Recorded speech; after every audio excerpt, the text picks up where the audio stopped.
সম্মানিত এলাকাবাসী, আমাদের স্বেচ্ছাসেবক দলের নেতা, আমার প্রিয় ভাই, আওলাদের প্রয়াত মমতাময়ী মায়ের রুহের মাগফিরাত কামনায় আজকের এই দোয়া ও ইফতার মাহফিলে উপস্থিত আছেন ঢাকা মহানগর উত্তর স্বেচ্ছাসেবক দলের সাংগঠনিক সম্পাদক এবং দক্ষিণখান থানা বিএনপি থানা স্বেচ্ছাসেবক দলের সভাপতি, আমার প্রিয় ছোট ভাই এস.এ. খোকন। উপস্থিত আছেন দক্ষিণখান থানা বিএনপির আহ্বায়ক কমিটির অন্যতম সদস্য শফিউল্লাহ ভাই। উপস্থিত আছেন আরেক সদস্য কবির ভূঁইয়া।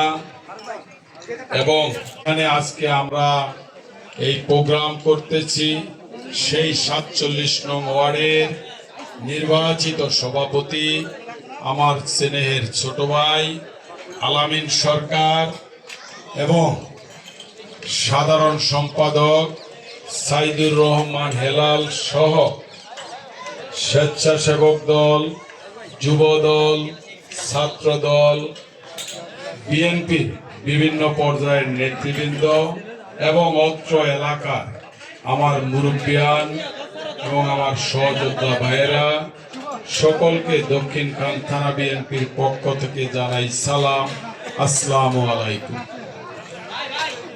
ইফতারের আগ মুহূর্তে আল্লাহ পাক দোয়া কবুল করেন। আমরা আজকে সেই আওলাদ ভাইয়ের মমতাময়ী মায়ের জন্য প্রাণ খুলে দোয়া করব, এটাই আজকে আমাদের এই অনুষ্ঠানে চাওয়া। এর থেকে বেশি কিছু বলার নেই।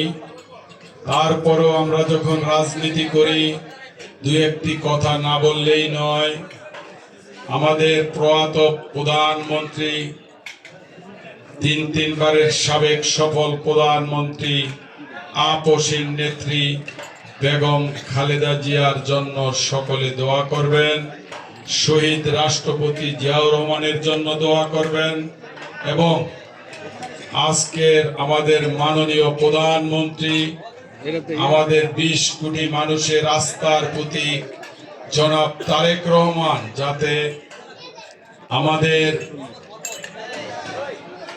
জনাব তারেক রহমানের যাতে আগামী দিনে নতুন বাংলাদেশ বিনির্মাণে সর্বোচ্চ ভূমিকা রাখে, তার সাথে আমরা সকলে যাতে আমাদের প্রিয় নেতা জনাব তারেক রহমানকে সহযোগিতা করতে পারি, এটাই আজকে আপনাদের কাছে আমার চাওয়া।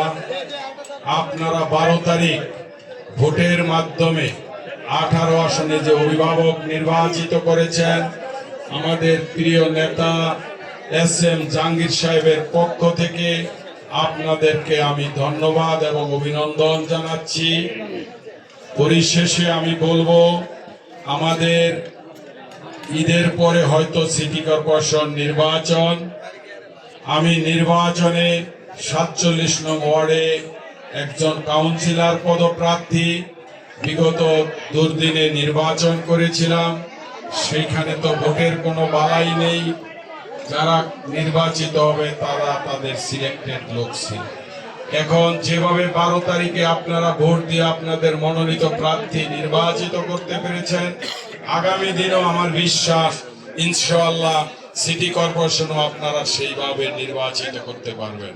তাই আমি আপনাদের কাছে, আপনাদের কারো সন্তানের মতো, কারো ভাইয়ের মতো, কারো বন্ধুর মতো, আপনারা সকলে আগামী দিনে আমার জন্য দোয়া করবেন এবং আমি যাতে আপনাদের পাশে থেকে ৪৭ নং ওয়ার্ডের খেদমত করতে পারি, সেবা করতে পারি, একটি আধুনিক ওয়ার্ড হিসাবে ৪৭ নং ওয়ার্ডকে গড়ে তুলতে পারি, সেই আশাবাদ ব্যক্ত করে স্বেচ্ছাসেবক দলের আয়োজনে আজকের এই অনুষ্ঠানে সকলকে, বিশেষ করে এস.এ. খোকন এবং আওলাদ যারাই আজকে অনুষ্ঠানে আমাকে দাওয়াত করেছে, আমি এত মহতি অনুষ্ঠানে আসতে পেরে নিজেকে ধন্য মনে করতেছি।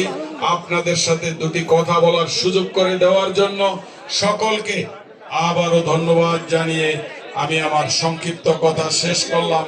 সকলে ভালো থাকবেন, সুস্থ থাকবেন। আসসালামু আলাইকুম।